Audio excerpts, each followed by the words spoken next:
ऐसे उलाट लो। आज करेंगे अ मैरिज प्रपोजल, यानी एक विवाह का प्रस्ताव। Proposal, propose. याद कुछ आ रहा है? कुछ याद आ रहा है? चलो तो क्लियर है। और इसके जो लेखक थे वो एंडन चिको थे। कौन था? एंडन चिको। थोड़ा सा अच्छे से हम लोग करेंगे, है ना।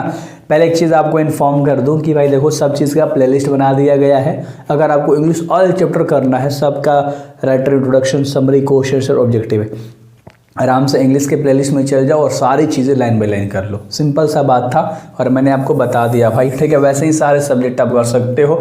तो चलो, अ मैरिज प्रपोजल जो है उसके लेखक एंटन चिको है। कौन है? एंटन चिको। चिको तो लिखाता है लेकिन चिको पढ़ाता है। क्लियर है? तो चलो, इससे मतलब नहीं है, बस हमारे दिमाग में ये चीज़ें इंक्लूड होना चाहिए, याद हो जानी चाहिए।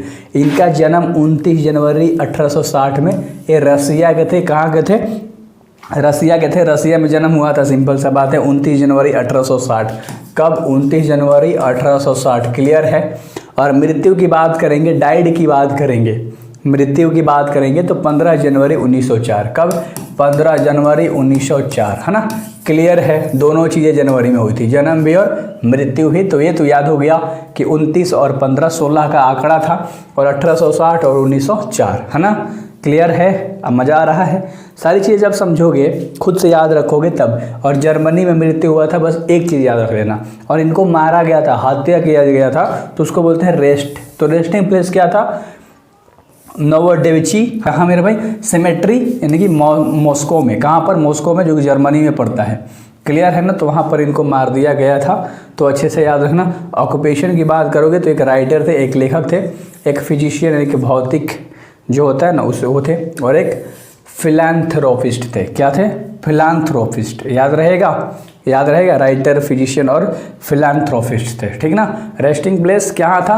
नोवोडेची, है ना। Symmetry, Moscow. क्लियर है ना मेरे भाई? चलो, तो अगले बात करेंगे। लैंग्वेज की बात करोगे तो रशियन जानते थे, रसिया के थे तो रशियन जानते थे। हम लोग इंडिया के हैं तो हिंदी जानते हैं। जो इंग्लैंड का होता है इंग्लिश जानता है। सिंपल। और नेशनैलिटी की बात करोगे, है ना, राष्ट्रीय की, ये रशियन थे। क्या थे?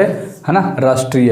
यानी कि अगर राष्ट्रीय बात करोगे कि आप लोग किस राष्ट्र, नेशनलिस्ट बात करोगे, राष्ट्रवादी, तो एक रशियन थे। क्लियर है? तो मैंने सारे इंट्रोडक्शन, बस इतना ही चीज़ें आपको याद करनी थी, और एग्ज़ाम में इतना से बाहर नहीं आता। आई होप कि आपको अच्छे से समझ में आ गया होगा।